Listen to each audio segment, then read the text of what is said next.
Welcome back to episode 8 of Mizu Midori podcast. I am your host, Matt Nightwolf. Welcome back. And this is sad. That I'm sorry that when you say welcome, it reminds me of that one song. I forgot what it's. The song's like welcome back, welcome back, welcome back. Yeah, I don't know. from Welcome Back Carter from the 70s. I remember that because my government teacher in high school when I came back to school for my senior year, he was playing that in his class on the first day of school. Yeah, He's like, "Welcome back, y'all, to government class and stuff like that." But as me and Matt have said, we're gonna be discussing the golden Golden Era of era or Disney. age of Walt Disney, Disney animation. And we'll be talking about um the films that came out, the main films that came out between 1937, when Snow White came out, to I think we said The Adventures of Ichabod and Mr. Toad, which came out in 1949, a year before Cinderella, which Cinderella started the Silver Age, which will be another episode. Absolutely. And we're going to have some interesting discussions because this era we should discuss. We were starting with Snow White, Pinocchio, um, Bambi. Bambi, and Oh, Dumbo. Dumbo, which is, Dumbo came out before Bambi. yes. And Dumbo is an interesting one because it was supposed to open up in 1941, but guess what happened? World War Two. World War II, the bombing of Pearl Harbor took front page. So we'll briefly mention that, and then we're going to end with the Adventures of Ichabod Crane and Mr. Toad. I love that movie. I'm excited because me and Matt have discussed that's one of the movies that we want to watch in October because my dad bought um bought that DVD at I think like Best Buy, and he said that it would come on NBC, or I think it did come on NBC or ABC in like the 70s, like they would do like Halloween Disney specials, and he said that that was one of them that they would show, and every Halloween me and my dad would watch it when I would be like eating my candy. Oh yeah, So starting off Snow White, Snow White and the the Seven the Dwarfs. one that started it all. So a brief history. So Walt Disney, he him and his brother Roy made these little cartoons called Laugh-O-Grams in the 1920s, and they basically they like sent them to like theaters and stuff, and that's how they got the word around about like Walt Disney and stuff. And so they make the company, the Walt Disney Company, I think like the mid early 20s, and they're still making I think a couple of shorts by the 30s, but by like the early mid 30s Walt wants to make a feature film, and he had all these ideas for films. Like he wanted to make a Snow White, Cinderella, Beauty and the Beast, Peter Pan, Little Mermaid. Yeah, this was before the Renaissance, and he had all these ideas of making all these films. Um, so he chose Snow White to be the first one, and there was other companies uh, in Hollywood that was just laughing at him, saying that the it was gonna flop, like a hand drawn animated movie, full length feature was not going to do well, and they spent I think like 2 or 3 years making it, and then it released. I think. Hold on, let me look at my notes because I do have the release dates for all of these. I just researched.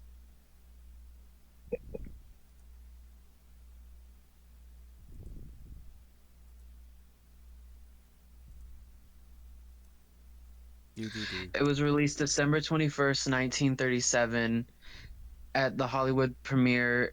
It had a Hollywood premiere at the Carthay Circle Theater, and it became one of the biggest films of 1937, and it was critically acclaimed. So I love this film. It's a sweet, simple film. Yee. Many people say that the evil queen scared them. I also um I also got when she turned into like that hag, I got like Wicked Witch of the West vibes from because Snow White and the Wizard of Oz came out like 2 years apart. So I wonder if like MGM got like some of the design for the Wicked Witch from the hag It wouldn't that the queen surprise turns me. into. Yeah, it wouldn't surprise me. It's like, I'll get you, my pretty, and your little dog too. Yeah. Yeah, this that was it was released during like the golden age of Hollywood, where it was like, yeah, there was films like that, and um, so next is Pinocchio, Pinocchio which came out knows. in 1940. Um, it's a fun film. It's a fun classic. It's a fun Disney classic. Um, from reports, it did relatively well, but only here in the US because historically the war was already happening in Europe. So like many theaters were either closed or even destroyed because of war. Mm-hmm. So it had a good release here for the most part. The film is great. Like I said, classic. There was some parts when I was little that scared me, but Ooh. overall, I used to love that movie. What part scared you? Um, Probably the part where that kid turned into a donkey and started screaming and stuff, and Oh it yeah. horrified me. And Yeah, I was like, turn it off, turn it off. because that's what happens when you act like an ass. That Oh was gosh. basically I got the story. Like, if you act like an ass, you're gonna turn into one. no pun intended. For real. I mean, that's the Gonna literal meaning behind that scene. thought you're gonna be Mr. Jokester there, doing little puns. Pun pun pun. Yeah, like Snow White, Hmm. beautiful animation. It's just incredible how they they did that all by hand, and they did this right after Snow White because it was like they if Snow White was a success and Disney was like, we gotta start making more like now because we gotta we gotta compete with MGM, Paramount, what's the other companies, Universal, Columbia, Warner Brothers. Warner Brothers, yeah, all that. So that were making these live action films and stuff, and this was a year before the war, Hmm. and They introduced new yeah, technology for this movie too. They came up with yes, they did. the multiplane camera. This is the first it's ever been used. Today we have layers and stuff, but this is the first camera to actually do this. That's how they got the depth of field in certain shots because of the multiplane camera. Very revolutionary technology for the time, especially in the 1930s. And the sucker was huge. It was like the size of a room.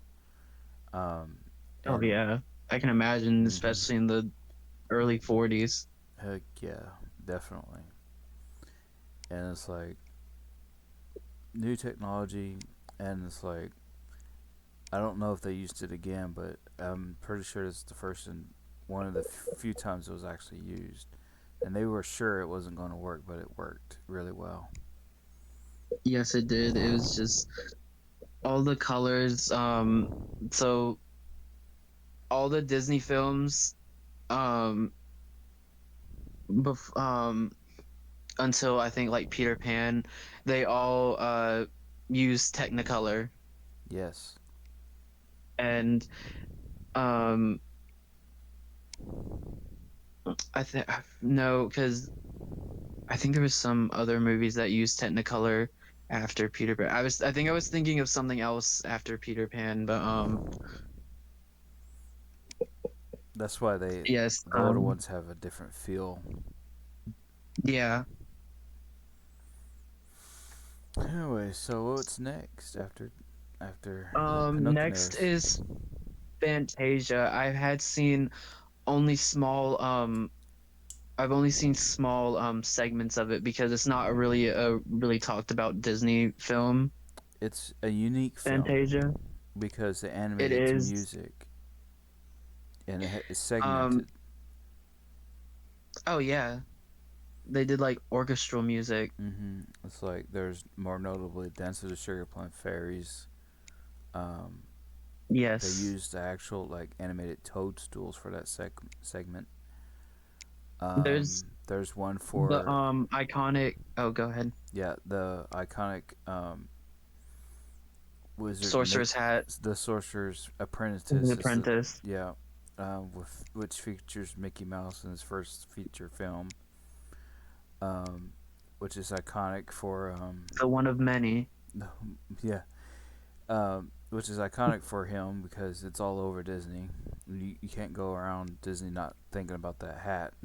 I remember when Disney World, their park Hollywood Studios still had the Mickey hat. There was a time, I think in like the early 2000s until I think like 2017, they had this like big sorcerer's hat that was in the middle of the park, and there was like a little gift shop under it. And I remember taking pictures in front of it every time I went to Disney World, and then they just took it down. They took it down. It's crying shame. It was a piece of art.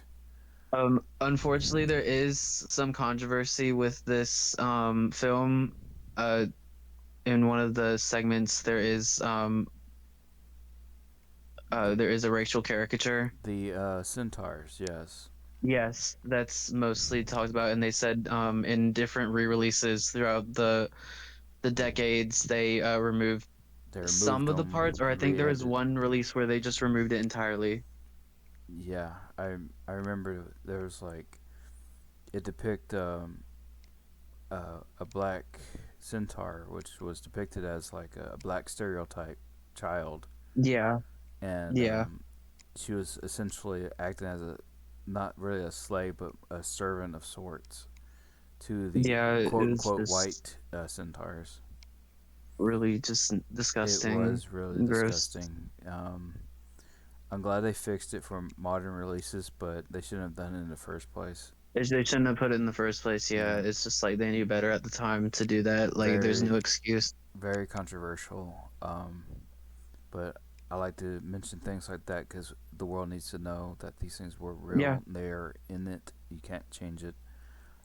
It's kind of like Song of the South. The movie exists if you can find it, uh, but a lot of people don't want to talk about that one because of it's also very controversial. And Disney has been trying very hard to erase it. And the sad part is that they based Splash Mountain off of it, and that was part of the reason why the whole change back in a couple years ago with Tiana's Bayou Adventure, so they can erase.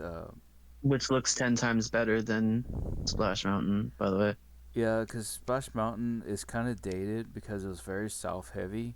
I feel like And plus, no one. Tiana's is much more fitting for a modern era, in my opinion. Yeah, the thing was that Song of the South was never re-released. I think it only had one theatrical rerun, and they never did any. They only had like I think reels of it at Disney, and they never like re-released it. It was either like bootlegs. Like I think my dad at the time had one, and I think I took it and like gave it away or like just threw it in the trash after like during 2020. Yeah, it's super controversial. It's They racist. did release VHS copies, but we don't know if it's actually bootleg or actual official releases. Um, but Um, but I did see. I had a friend that had. He went to Walmart and he pulled it out of a dollar bin, and it's like, what Song of the South? I never heard of it. There's a good reason why you never hear of it. But yes, it's one of those movies that shouldn't exist, but it does. Yeah. We also the little boy that plays one of the characters in the film, he's played by Bobby Driscoll, who famously voiced Peter Pan in the 1953 Peter Pan, Walt Disney. Yeah, And his story is very sad. And he was actually, I think, like fired after he did Peter, yeah. He went on. and it's a very just chat. But we'll get to that later during the Silver Era. I want to Yeah, just continue on. Sorry. it's all okay. Okay, No, but yeah. Next is Dumbo. Dumbo. Only It an came out in hour. 1941. Yeah, it's only an hour and like 10 minutes long, I think. So it's it's the shortest production of animations they did up to this point. Yeah. It's still a This good film. this was another film that had some parts that scared me, and it this part did scare a lot of other children. It's when him and the I think the mouse's name is like Timothy. Yeah, They get drunk and then they have these like kind of like psychedelic imagery of like elephants that like shapeshift and different stuff, and I think the segment is called like the elephant parade or something, and that segment was used a lot, like that imagery of the elephants dancing was used a lot in the 1960s to reference like LSD and stuff like that, like drugs. pink elephants on parade. Do do Yeah, do they do. use that a lot. I wonder if that because there's this that one album by the Grateful Dead that has those like teddy bear type things. I wonder if they based that off of like the elephants from Dumbo. Possibly. There's also another racial stereotype in it: the crows. Oh yeah, the crows. Yeah, Mm-hmm. it's just there's a lot of that in the early Disney films. I'm just gonna um Unfortunately, I mean, and that's also in the Silver Age because in Peter Pan they have the very racist Native American of stereotypes. course, and it's like, but you have to remember this was a certain era, and this kind of entertainment was accepted back then, and no one scoffed at it at It all. shouldn't have been. Um, as much as we hate it, yes, it's true. It shouldn't have been part of it, but it was, and it's part of our history. Um, the the best thing we can do is acknowledge it and pray that it doesn't get repeated in the future.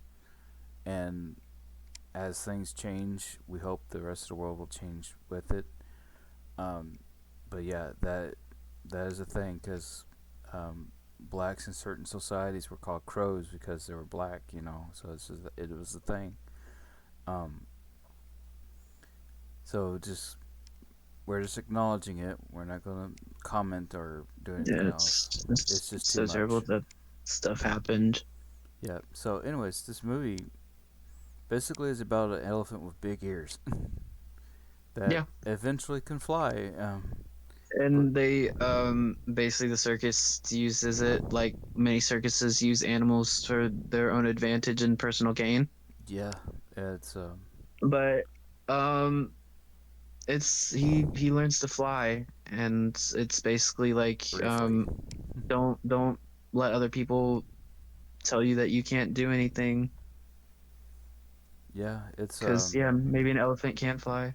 it's like he used his disability as an advantage, Kind of and like Rudolph. yeah, and he flies, but it's like very short lived. It's like only like the last few minutes of the film, Yeah. which is an unfortunate thing. But the interesting thing about this movie, like I said before in the beginning, it was supposed to make the front page news, but something else happened. World War II, Yeah. for America at least at this time. War was raging in Europe at this point, and then the bombing of Pearl Harbor, and that made front page headlines the same weekend Dumbo was supposed to appear in theaters, and Dumbo got pushed to like back a couple pages and on in a little tiny slot. But that's No, I mean that's what happens when you go to war, and it's a it's not a crying shame or anything. Pearl Harbor's terrible, but you gotta remember it's like weird. It's just a weird age to be in the golden era of Disney, and Yeah, it was very yeah, it's because Snow White was released in 37, and that's when like fascism was erupting in Europe and in Asia because of Japan and and then yeah, it's just like it was a very unfortunate period to be releasing films because yeah, like 40 to 41 they were yeah basically preparing to go to war. absolutely. So But moving on, so um, Dumbo, the flying elephant, came a ride at Disneyland on opening day in 1955. Now, moving on to what the last one, or was it another um, one? well, it's we still have like a couple more, but Bambi Oh yes, Bambi. came out in 1942. Mm-hmm. It's considered uh like a I think a very sad film in the beginning. More or less, yes. One of the Uh, saddest. yeah, it's one of the couple of Disney films. Well, not the couple, but like the animal related Disney films where a parent dies. Mostly the mother. Bambi's mother does get killed off screen. Mm-hmm. And there was other films that were like that. Fox and the Hound, Todd's mother's death. That came out in 81 during the Dark Era, but that's another episode. Yeah, And we'll also do The that. Lion King, We'll do that in the which dark era. was oh yeah, and then of course the Renaissance with Simba seeing Mufasa die Simba. in the lion. That was the most famous one. Yep. So But tragedies. What's with Disney yeah, killing off just parents? yeah, it's just like people say that Disney is too sugar coated, and then Disney's literally having like the parents be killed off in like the first like 2 seconds of the film. Let's have him murder the mother. Yeah, and it was supposed to be more graphic. I heard they said that they were going to show not um the imprint of her body in the snow, but Disney thought that that would be too graphic for audiences at the time, so they left it out. Yeah, and then there's a good theory that Gaston was the one that killed her from Beauty and the I think Beast. that's so stupid. That's so stupid. Oh my gosh. It's just a theory. I Anyways. feel like I think my theory is that Bambi took place during like near the period of like Fox and the Hound because I think my friend Farmer told me because I thought Fox and the Hound took place during like the Great Depression, but in fact it takes place I think in like 1925. So I feel like it's around like the 20s or like near like the Great Depression, Yeah, because it had cars from that time period. like guns. Mm-hmm. Well, I'm little Bambi. Yeah. Bambi. Um, so yeah, so after 42, Walt is asked by the U.S. Army to make basically U.S. propaganda films, which we will not be discussing. Nope. The next film we're probably going to gloss over is 1946's Make Mine Music, which was basically they had little segments. It was like musical segments of like different stories. The most famous one from that film was Peter and the Wolf, Ah. which it was like they basically it was like these packaged films that were combined all together. It was basically like Fantasia. Right. This was like post war. So and then there was 1947's Fun and Fancy Free, which another was again another package, and the most famous segment from this film was Mickey and the Beanstalk, which was a retelling of Jack and the Beanstalk. I have seen that segment of that film. It had live action in it, didn't it? I think so. Yeah, it did. It had a couple famous actors Um, come in and do some live action parts. oh yeah, They were telling stories in the cold winter. oh yeah. Um, and then we have 1948's Melody Time. This had a I remember one of Melody time. these segments of this film being in another DVD Disney released in like the early 2000s. So one of the segments of 1948's Melody Time has a story of Johnny Appleseed, Yeah. which was in the 2000s. It was re-released as like a they made Disney made these animated short stories of like American legends like Johnny Appleseed, John Henry, Paul Bunyan, um, and it was called like American Tall Tales. And I remember because I had like a DVD of it, and they had it was narrated by James Earl Jones, Heck yes. the late James Earl Jones, God rest his soul. Yeah.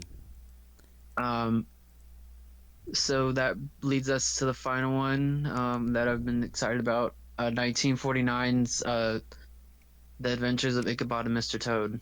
Yes. Narrated by Ben Crosby.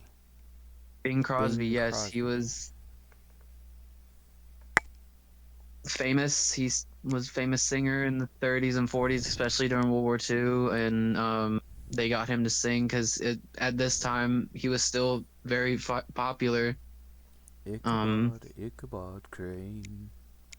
yes, he had a very uh, I forgot what the name of those singers were in the 30s.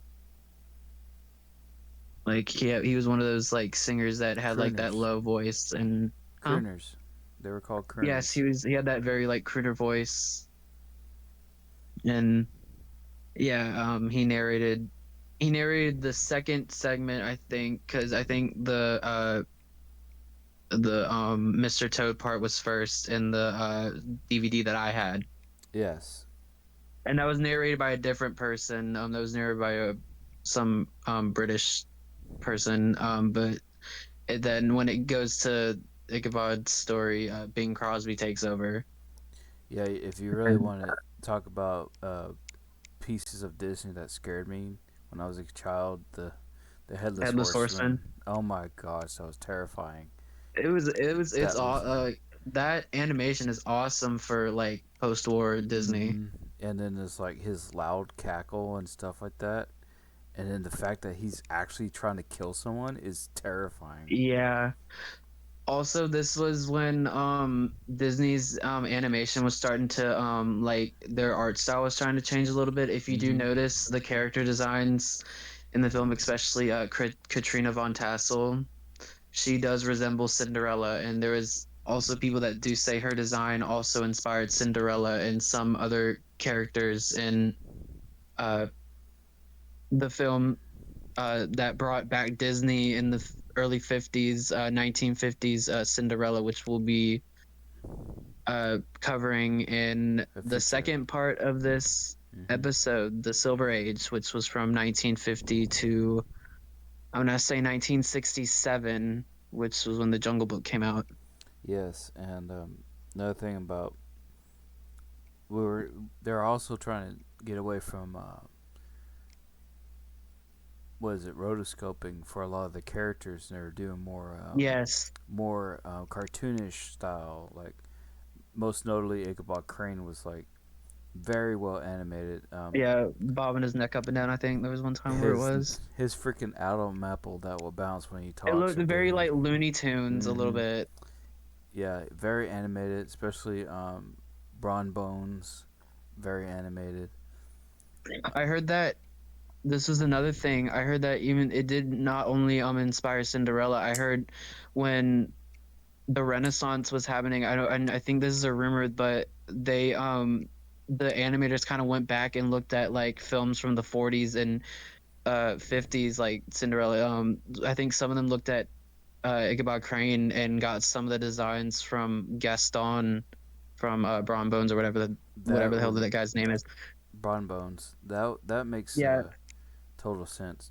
Um, he his character I think inspired Gaston. Well, there is some early designs of Gaston where he has like a powdered wig and he looks like George Washington or some like fancy French general from like the Revolutionary War or something. Yeah, that was kind of goofy. But the thing is, Beauty and the Beast doesn't take place during the. I heard it doesn't. It takes place, I think, like pre-Revolutionary War and pre like French Revolution, Yeah, we'll discuss that more in the Renaissance era.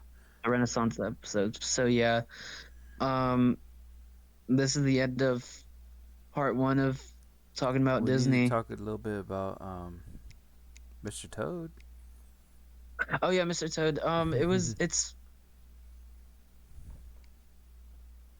It was great. I feel like more people remember Ichabod more than Mr. Toad, but Mr. Toad does have they had a ride, Yeah, Mr. Toad's Wild Ride. I never got Disneyland. to ride it because it like closed in like the. Oh, I thought it was at Disney World too, but the Disney World one closed in like the 80s or I'll, 90s. I'll tell you the story.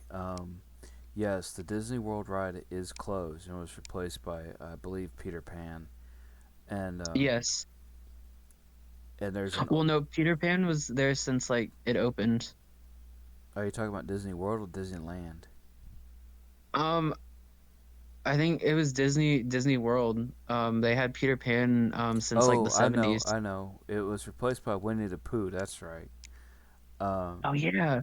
and there's an homage to Mr. Toad at the Haunted Mansion at Disney World. If you look into the cemetery, you can see a statue of Mr. Toad in the background as an homage to the ride.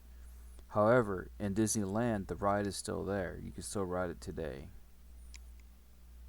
So if you want to go ride the Adventures of Mr. Toad, which has a dark ending, by the way, in the ride version, a lot of people say it's like a sequel to the animation. But if you ride it today, it has a dark ending.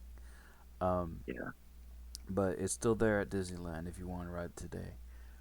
But yeah, and it's closed at Disney World, just to clarify. Yes. So we will be discussing in the next episode the Silver Era, which was began by the release of Cinderella in 1950, and it Cinderella, ended Cinderella. Go ahead. ended with the release of Jungle Book in the fall of 1967. That was a Yeah, year after Walt Disney's passing. and we'll be talking about Robin Hood in this era, No, Robin Hood is in I think like the Bronze Era, which was like in I 1970s. think after Aristocrats. Yeah, when Aristocats, sorry. Aristocats. Yeah, when they start xeroxing everything. So yes, this is the end of the episode. Thank you to all our subscribers to just hear us talk for Yeah, if you want 30 to, minutes or even an hour. yeah, if you want to support the channel, please subscribe, please like, send this to your friends. Um, we appreciate everything y'all say. Um, say do, and if you have any requests, just let us know. There is a poll on the channel if you want to hear more about certain subjects. If you want to hear something specific, let us know, and we'll try to get to you as soon as we can. This has been Night Wolf, and Oh, I'm Sad Wolf, sorry. yep, and this has been Mizu Midori podcast. Have a good night. Bye. Thank you. Good night. See you later tonight. Ah.